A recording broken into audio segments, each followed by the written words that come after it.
Flyvevåbens åbent hus 1984 blev afholdt på Flyvestation Værløse den 17. juni i anledning af flyvestationens 50-års jubilæum.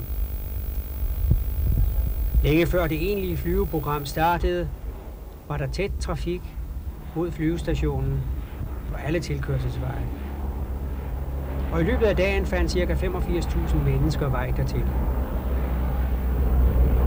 Særligt indbudte var for eksempel en række ambassadører, og ikke mindst 7 50-års jubilæer fra flyveholdet, der startede på Værløse i 1934.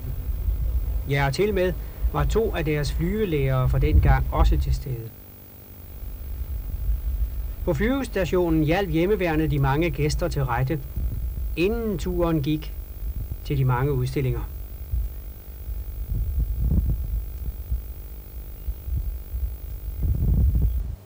Første flyvende indslag var 4 Saab T-17 træningsfly fra flyveskolen på Avnø, anførte premierløjtnant Møller. De ses her i den såkaldte svaneformation. Svanens lange hals symboliseres ved hjælp af de 2 fly, der flyver efter hende. Formationen bryder herop i alle retninger, for at blive plads for en formation af raketfly fra kamp og fly kan tage sig. Det simulerer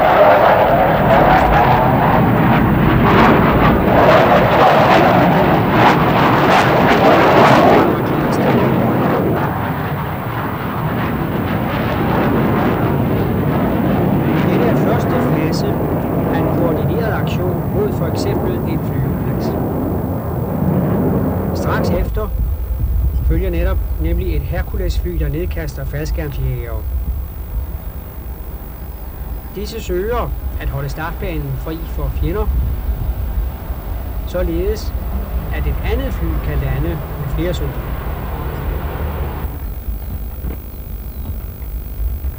Her har vi faldskærmsjægerne på vej mod jorden, og røgen markerer den kamp, der foregår.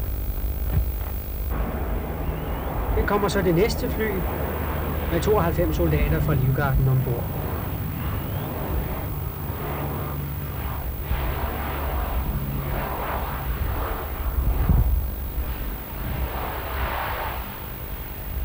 Det stopper bredt op, og under opbremsningen åbner det den store agterluge.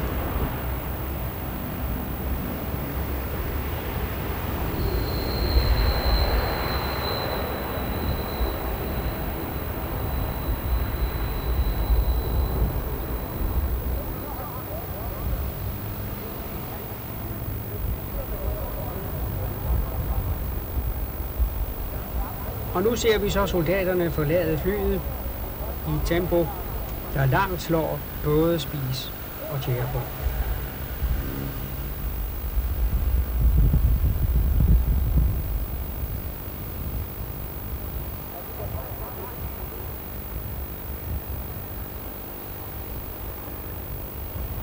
Så er alle 92 mand ved at være ude.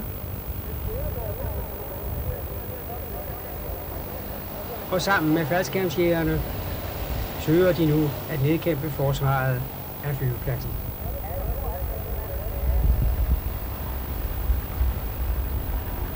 Hercules-flyet de kom med, ruller straks efter til start.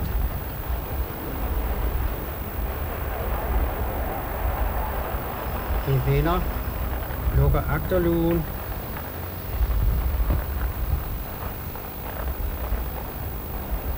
Og mens kampen foregår på pladsen,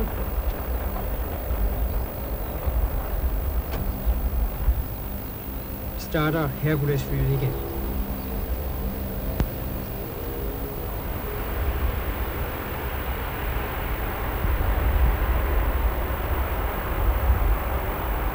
Og flyet nu er befriet for de 92 mand, og det går lidt. Det ses tydeligt.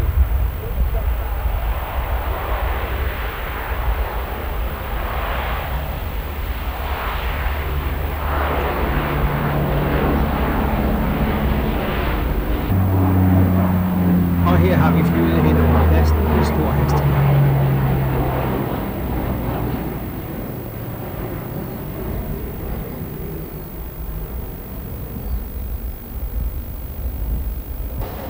Den næste på scenen var Søværnets flyvetjenestes linkshelikopter, fløjet af kaptajn Johan Sørensen.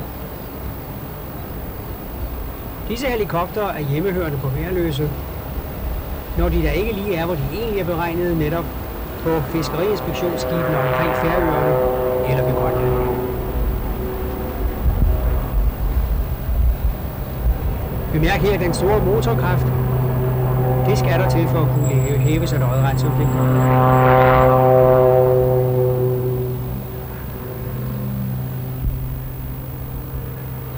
Så følger et dyk.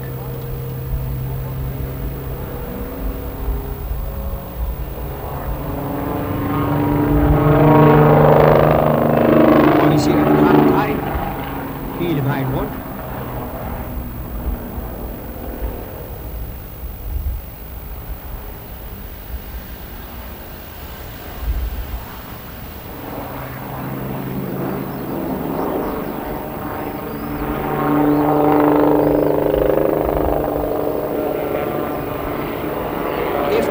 Stopper den. Den hopper, som det kaldes.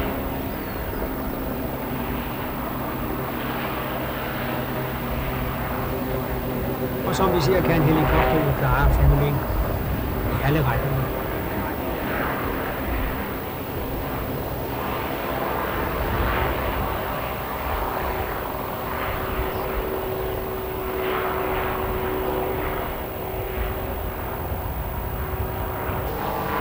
Og her til slut ser vi linkshelikopteren i høj fart,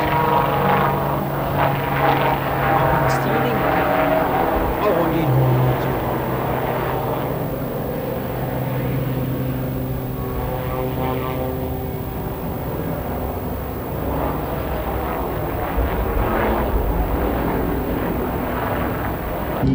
Og det er naturligvis spændende at prøve en så stor kanon. I den aldersklasse var der rigtig mange ombud. Andre så på F-16-flyet, som vi nu skal sige starte. Så er starten gået. Den accelererer. Og straks op i endnu mandrej.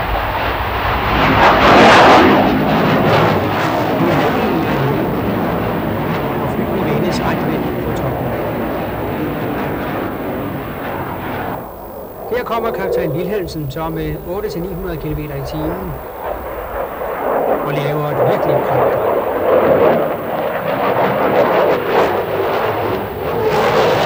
Denne rejse er i sædet med 8-9 gange sin egen vægt.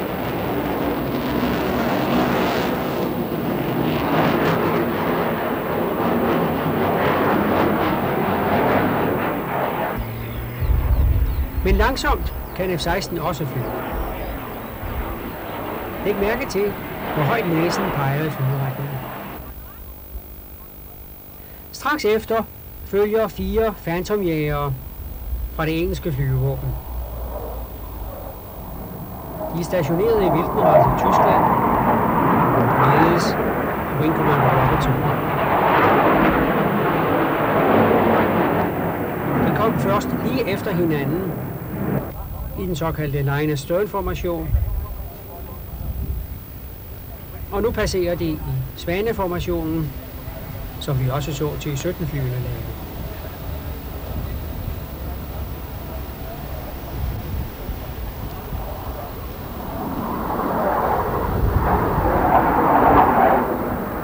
Og før disse Phantom Atlas-jægere flyver direkte til Wildenrath igen, viser de os en kasse, eller også en diamantformation.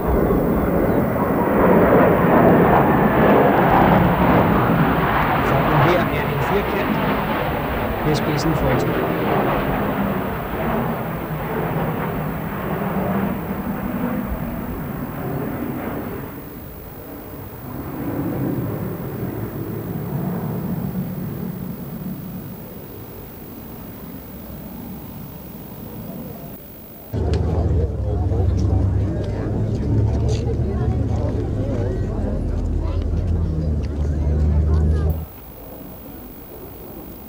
Så har vi Flight Lieutenant Gallagher fra Lossiemouth i Skotland, der viser os sin Jaguar-jager.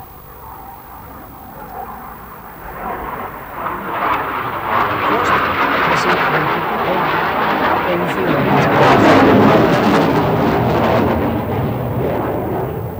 så accelererer han og går op i et stigerum. Og her passerer Jaguaren med stor fart. Flyet produceres af Frankrig fællesskab og bruges af disse landes flyvevåben.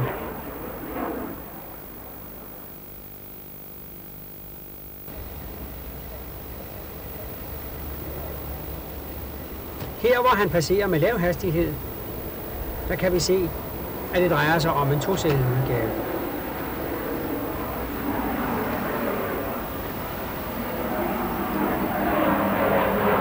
Og det er lige før han stiger væk fra passagererne.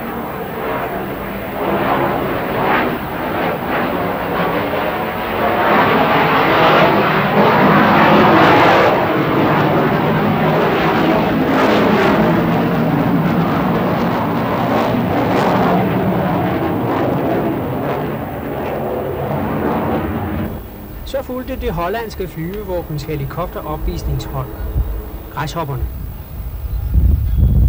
De kommer fra Delen flyvestation i Holland og anføres af premierløjtnant Roosmalen. Af deres ret omfattende og smukke program med den franske Alouette-helikopter ser vi her en diamantformation med røg.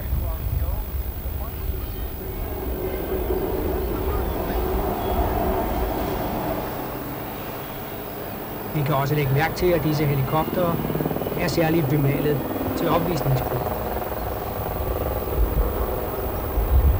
Hele deres program bliver udført med meget moderne musikledsagelse.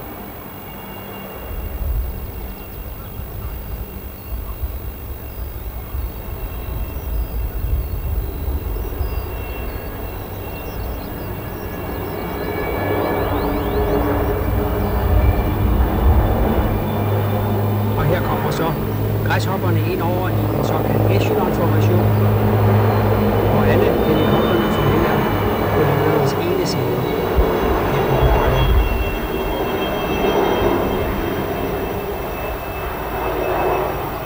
Så bliver der lige lejlighed til at se på en F-5 Freedom Fighter fra det hollandske flyvevåben, før en anden F-5 eller opvisningsflyet går i luften, og straks efter går op to målinger. Stadig.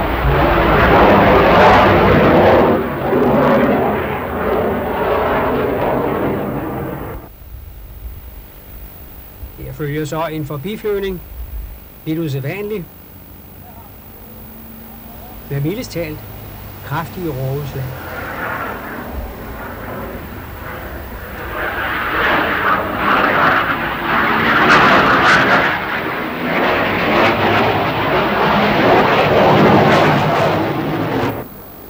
Så ser vi rygflyvning demonstreret.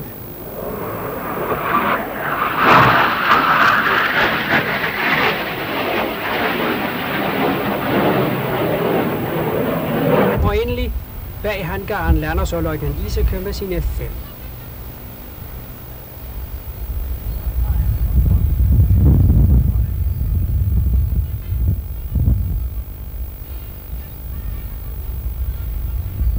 Fly og pilot kommer fra Eindhoven i Holland, og til hverdag bruges begge som en del af en hollandsk jagerbombereskadrille.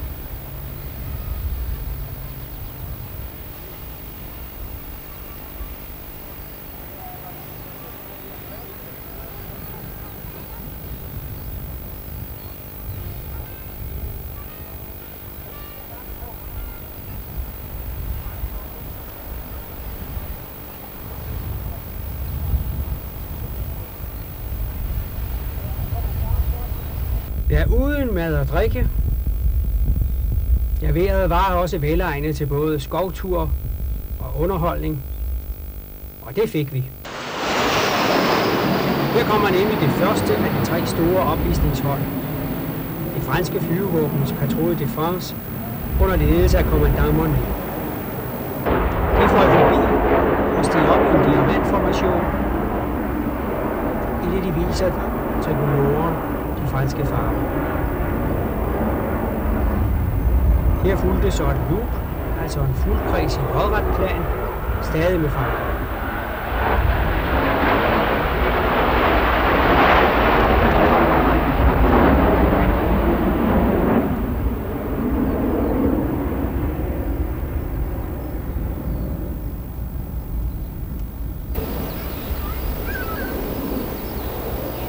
Og her kommer en flot, langsom rulning med alle 8.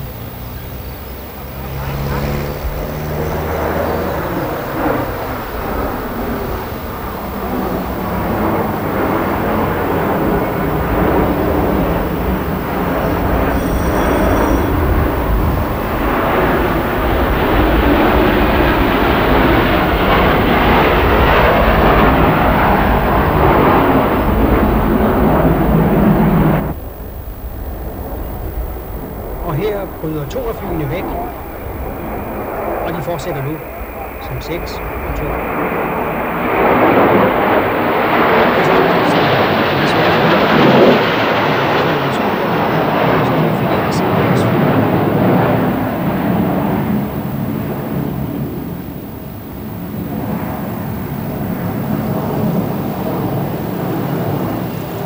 Her kommer de igen, side ved side.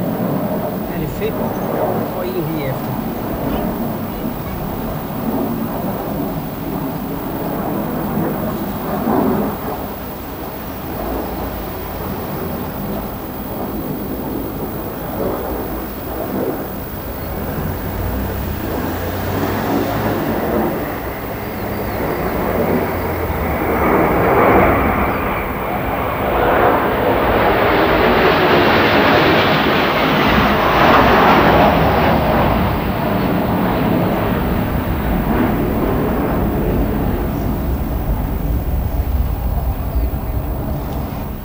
Og så har vi de 2 fra den anden side i en spejlflyvning.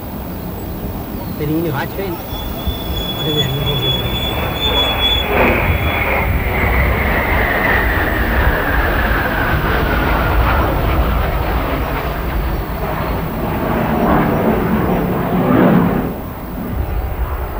Vi har de 6 igen. Langsomt flyvning forbi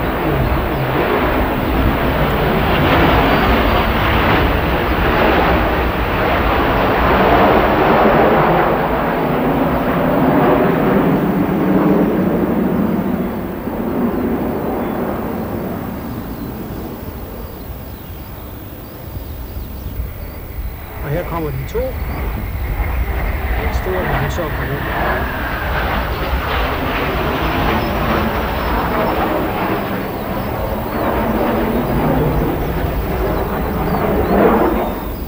Og de 6.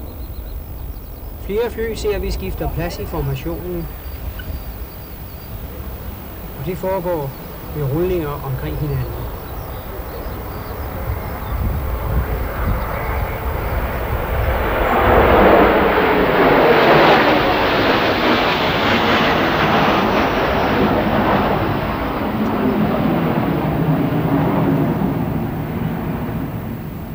Ja, og så en tur op i skyerne.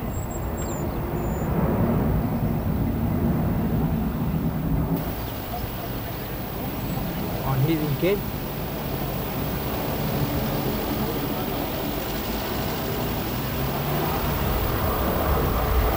Og nu åbnes formationen.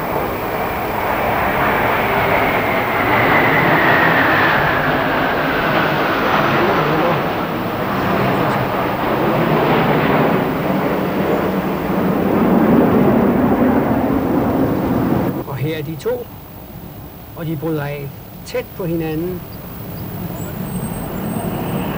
og laver derefter en stor cirkel.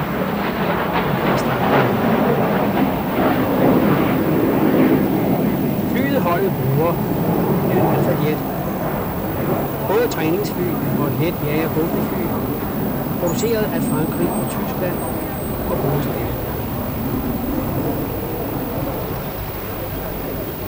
Og her har vi dem så igen. direkte mod hinanden. Læg nu mærke til, hvor tæt på hinanden de kan se.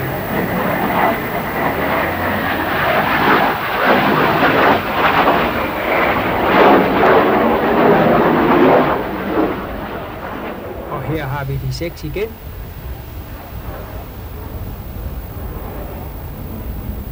Og de bryder op 3 og 3. Og her ind over startbanen.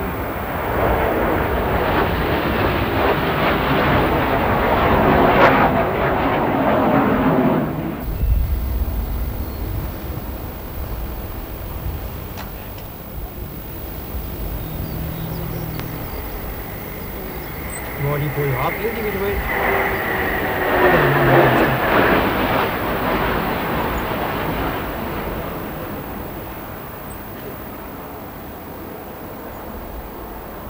Og alle 8 er på jorden igen og kører tilbage til parkering. Og vi siger tak til kommandant Monet og hans hold. Alt imens vi nu sidder og tænker på, hvad de må nu kan finde på.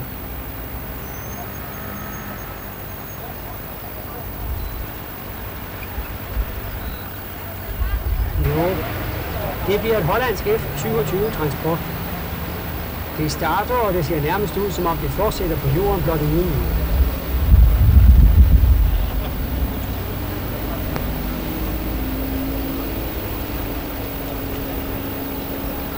Og det går straks op i et kraftigt drej. Og det bliver til en fuld kreds med meget røg. Flyet kendes også civilt som Fokker Friendship med plads til 45-50 passagerer. Her ser vi den militære version til frem og personel.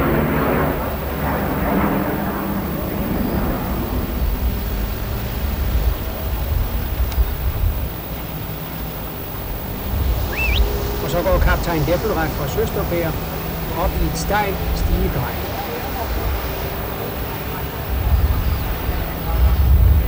Denne manøvre udføres naturligvis kun under opvisning, når flyet er tomt.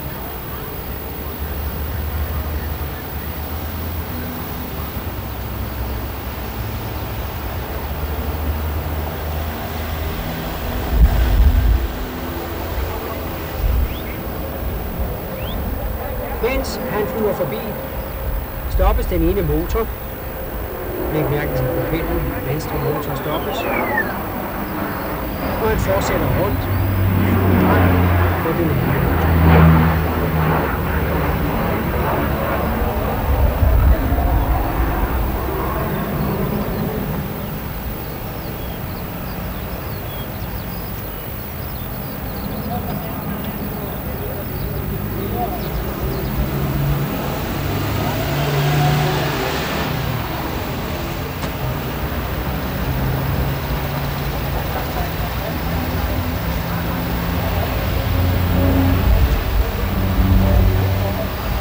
Han kommer endnu en gang, startes den venstre motor op igen.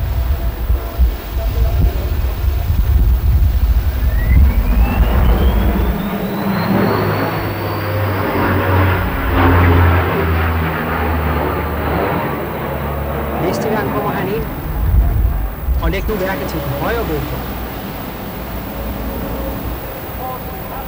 Det kan blive alvor, som her, hvor det pludselig brænder fra motoren. Den stopper straks, og ilden går ud, og flyet lander lige efter. Det viste sig senere,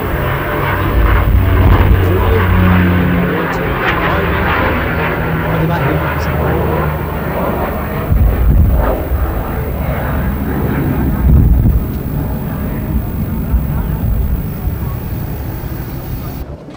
Lidt farligt så det ud, så ja. Oven på det, så må vi lige have 2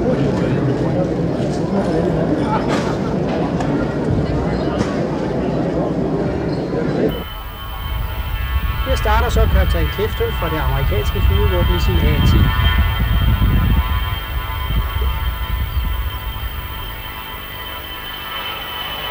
Jægerbomberen kaldes Tordenpil. Det går næsten lodret op. Og han vender flyet mod nord. Det er lidt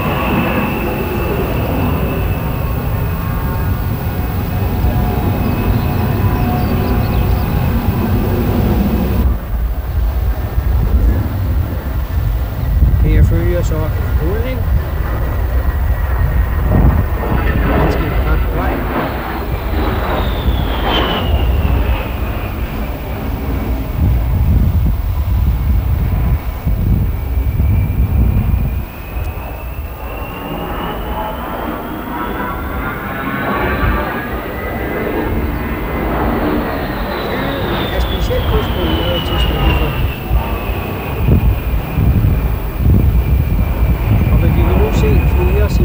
Angreb mod et mål på starten.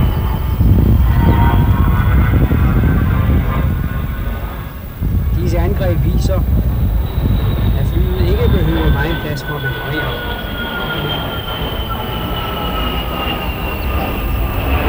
Da det samtidig er armeret, har 2 motorer og kan medtage en ret stor og tung våbenlast, må det siges at være velegnet til netop denne opgave. Flyet er smukt er nok en anden sag, men den slags kan jo altid diskuteres.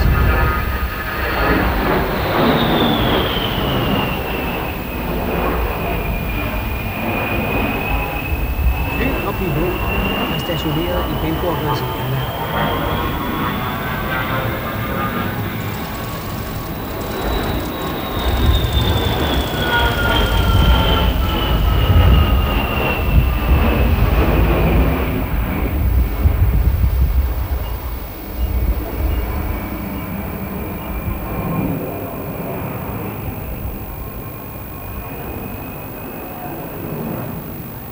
Og så vil vi om et øjeblik se kaptajn Clifton lande. Mens flyet her ruller ud på finalen lige før landing, kan vi lægge mærke til de store flaps og bremseklapper på vingerne, der alt sammen er med til at formindske landingsrullet.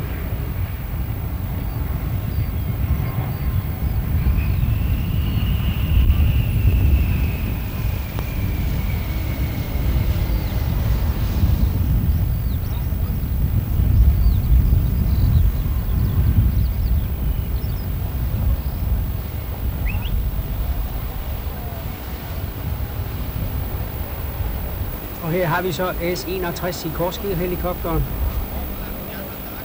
Man havde netop gennem nogen tid efterlyst en bil, der holdt så grumme meget i vejen. Ja, og så blev den altså flyttet. Men det gik ikke helt efter planen. For pludselig så... nej. Hvad nu? Så du det? Godt, det ikke var min. Nå, et spøj kunne nu alle tage. Næste opvisningshold var det amerikanske flyvevåbens hold, Tordenfuglene, på besøg i Europa. De flyver F-16, og som vi kan se, gør de en meget til det.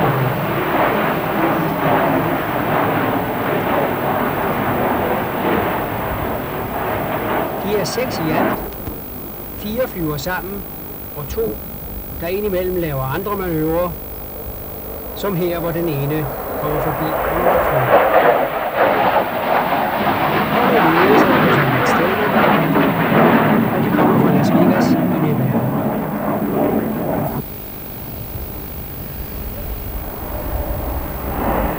Så følger de 4 her i pilotformationen.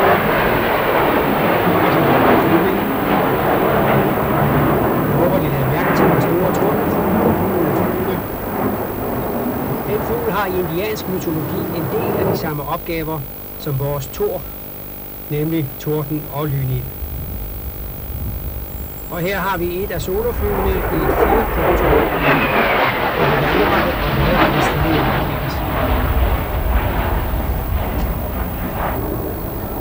Her markeres det samme.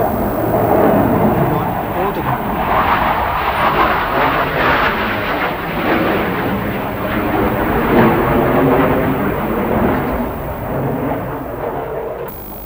Og de 4 nok en gang i diamantformationen.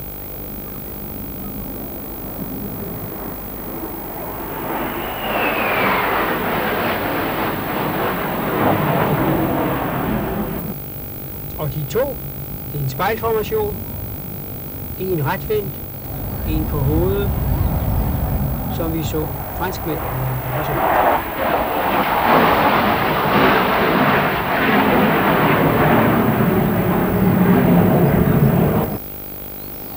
Og de 4 i svaneformationen, hvor de laver en rulning.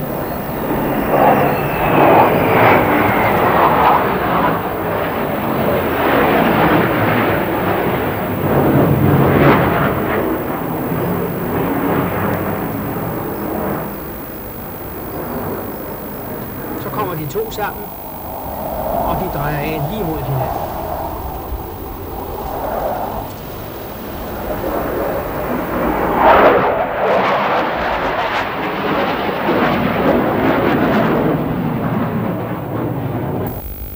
De 4 kommer forbi, de åbner formationen og ruller nu hver for sig.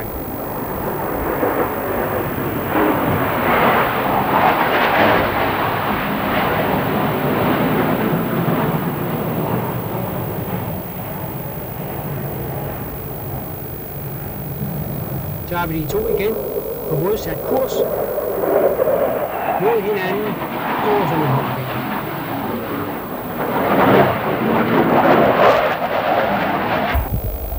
De 4 lige efter hinanden går op i en rulning.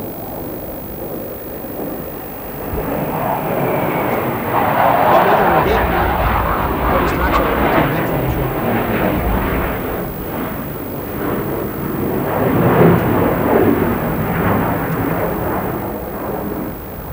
Og de 2 mod hinanden igen, så har vi ikke nok før. Det gik.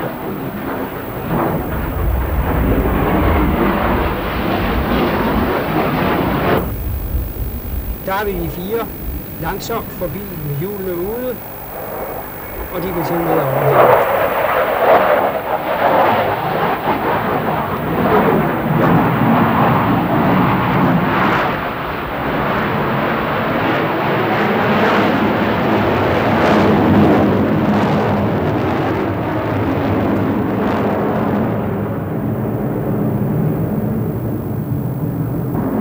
Og så et enkelt fly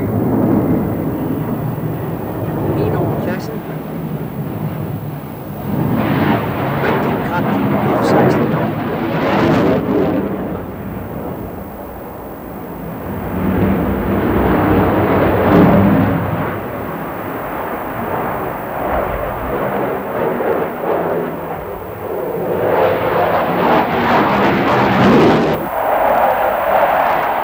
Og det samme ser vi 4 fly her lave. Dog knap så kraftigt.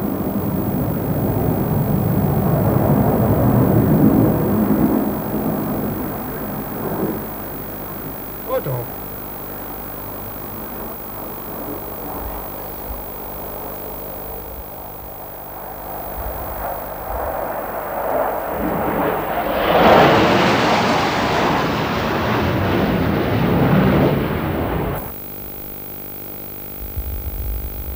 Og her samles alle 6. Og før de brød af til landing, må vi sige, at opvisningen var imponerende. Holdet var som de franske, generet af lave skyer, så vi heller ikke her fik set det fulde program. Men alligevel, hvad vi så, det var flot.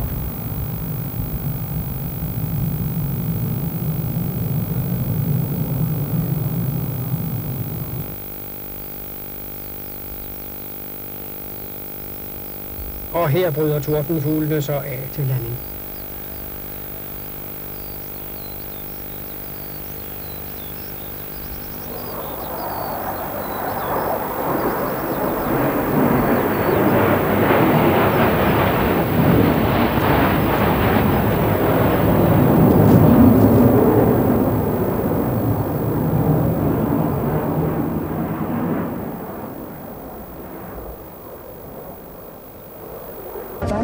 Og sådan en opvisning, den kræver lidt mere til de tørre. Altså.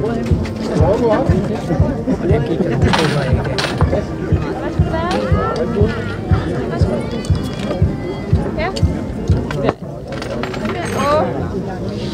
Næste indslag var en tornado med svingbare vinger.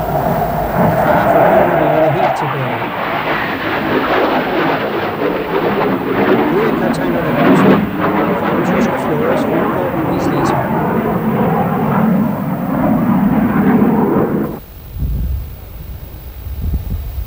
Her kommer han igen med vingerne fremme og hjulene ude.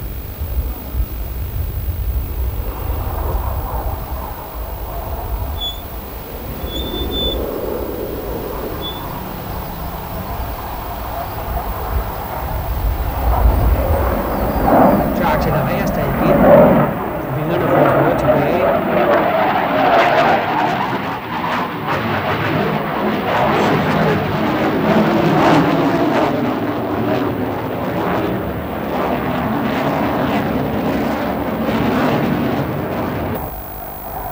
det er en rulling.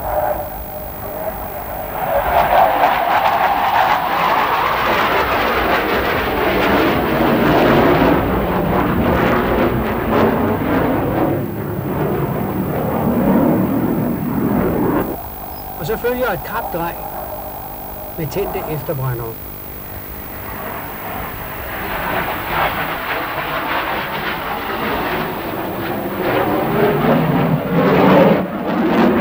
Flyet er et fælles tysk, engelsk, italiensk produkt, der anvendes af de tre lande. Det er tosædet, pilot og navigatør, og bruges både til rekognoscering og angreb.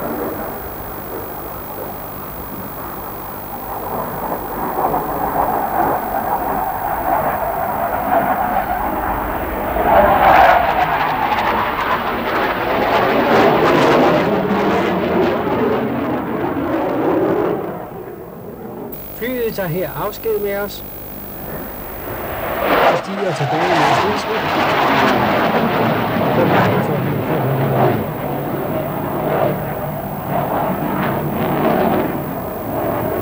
Næste opvisningshold var det engelske flyvevåbens faldskærmsinspektører.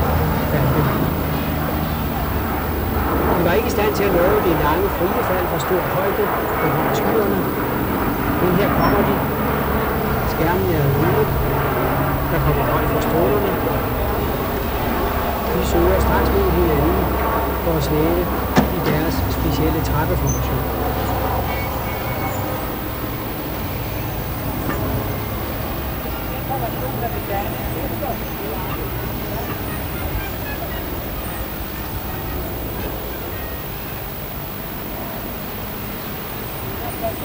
Denne formation er mulig, dels fordi skærmen er meget styrbare, og så naturligvis, at det virkelig erfarne folk vil have med at gøre. Det er dårligt nok, vi kan nå det, men det er næsten en perfekt formation nu inden de første 3 år.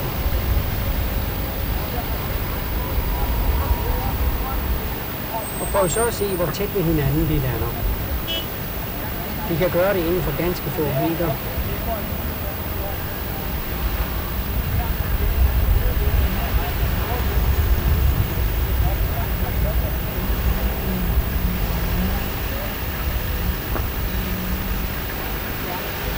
Og så er alle ved at være nede.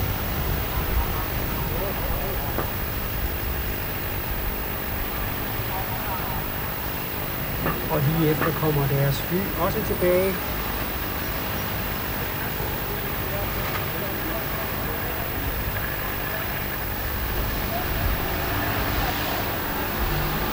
Alle er på jorden.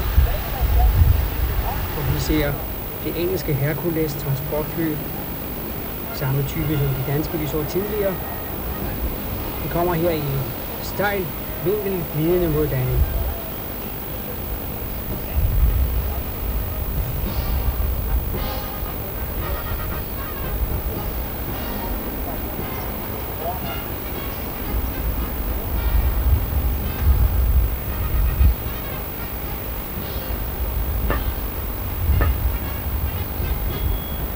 Og mens musikken spiller, Så lander flyet og bremser kraftigt på motoren.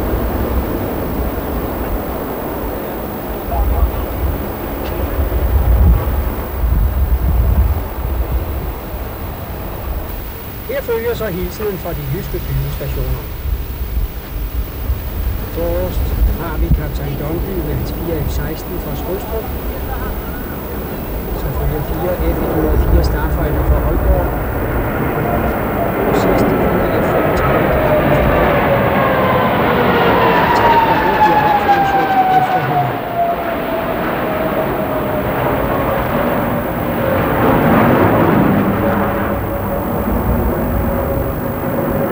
Og efter at have passeret flyvestationen,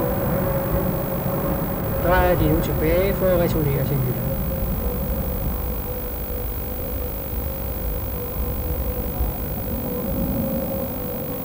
Hvordan tror du det er at sidde i sådan et fly i sådan en stor formation? Ja, det får vi nu ikke til at fundere. Og nu starter det sidste af de store opvisningshold. De engelske røde pile fra Scanton i England, anført af Squadron Plan. De første 5 og de sidste 4 samles i en stor Nil-diamant. Og her straks efter er vi i en stor Nil.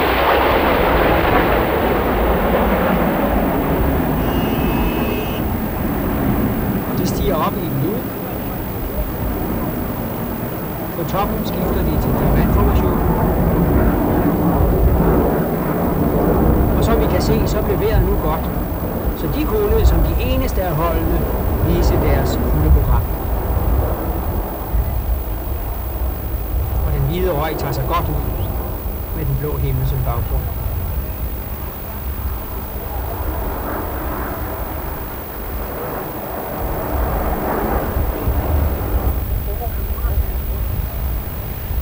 Her ser vi et drej i diamantformationen.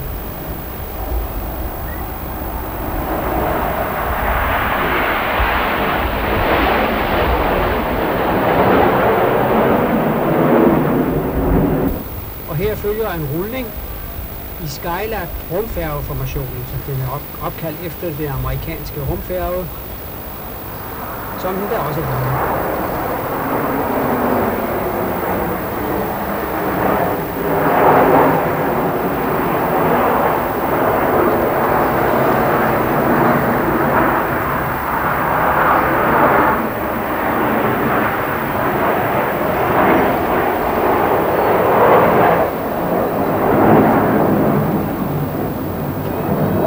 Den næste formation kaldes Viggen, efter det svenske fly med de små ror fremme på flyets krop.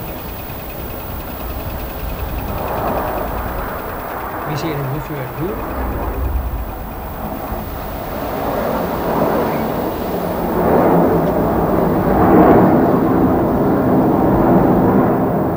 Og ned kommer de så i Apollo-formation, opkaldt efter det amerikanske rumskib.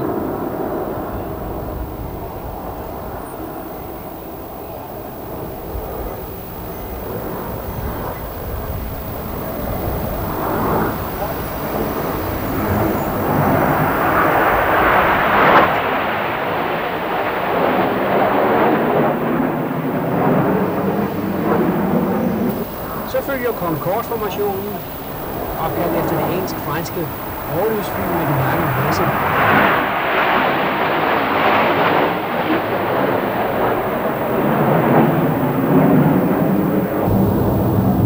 På vej ned i en diamantformation splittes formationen op i 5 og 4.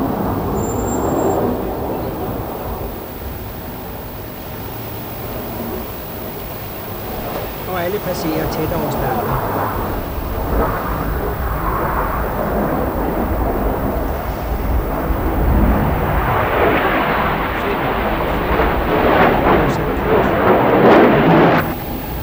Her har vi så alle 9 igen i en delta-formation. En meget flot.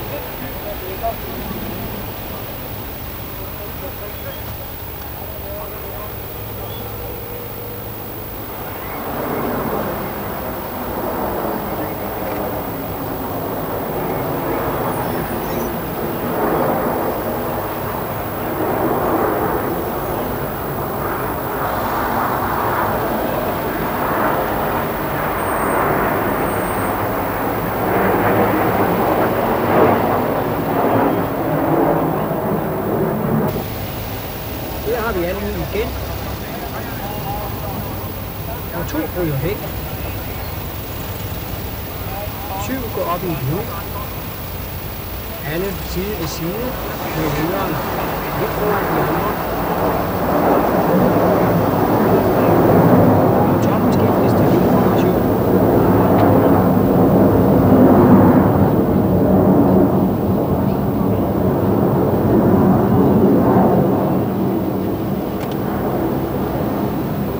På vej ned åbner formationen op. Kommer ind over og flyder hele pladsen.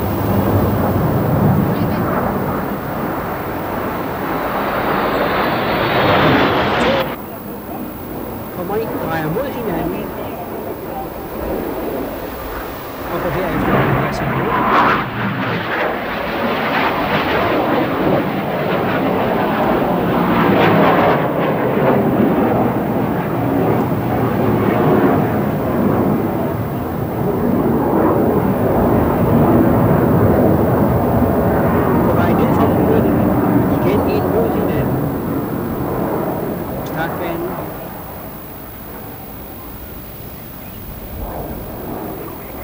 Og det skal passe meget nøjagtigt.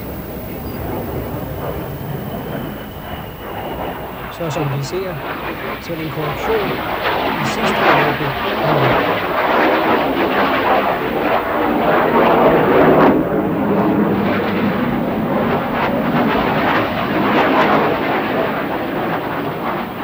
Vi har de 7 igen. Og vi hører kommandoerne til de enkelte fly om at rulle og skifte klasseformation.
Op i et loop.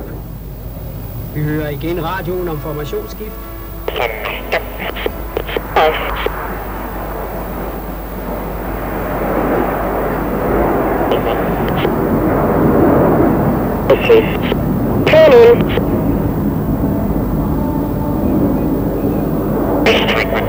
på vej ned igen. Ruller formationen op i alle retninger.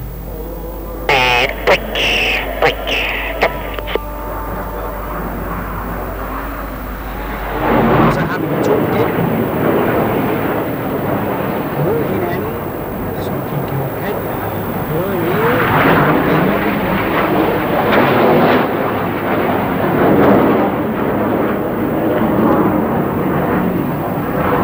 Lige mod hinanden.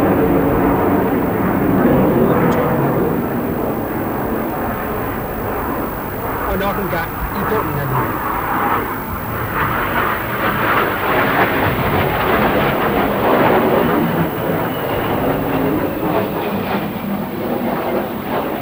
Det følger så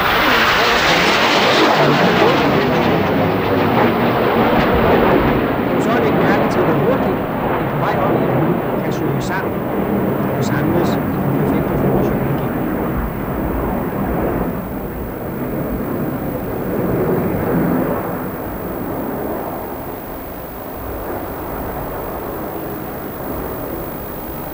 På vej ned fra loopet laver de den såkaldte eksplosion, og alle går til deres side. røde kugler, der er brugt efter.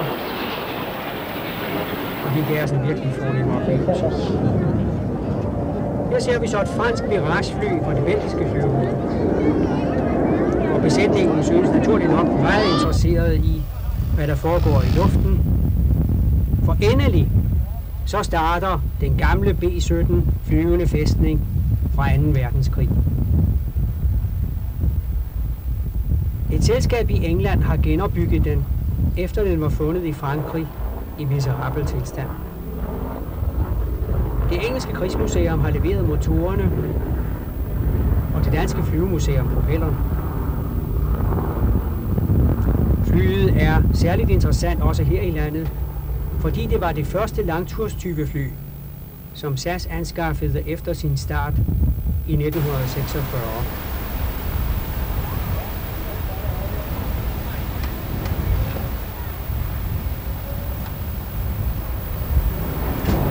Det har vi det forbi igen.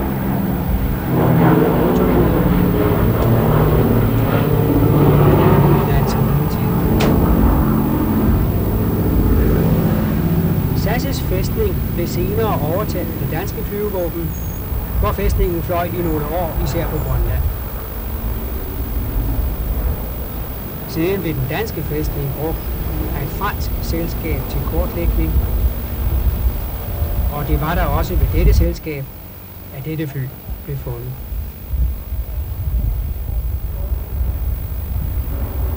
Dette er virkelig flyvehistorie, både generelt, dansk og for flyvestation Værløse.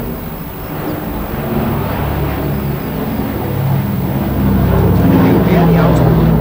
Jeg er i søndag, hvor det virkelig krævede lidt tålmodighed i bilkøen på vej hjem fra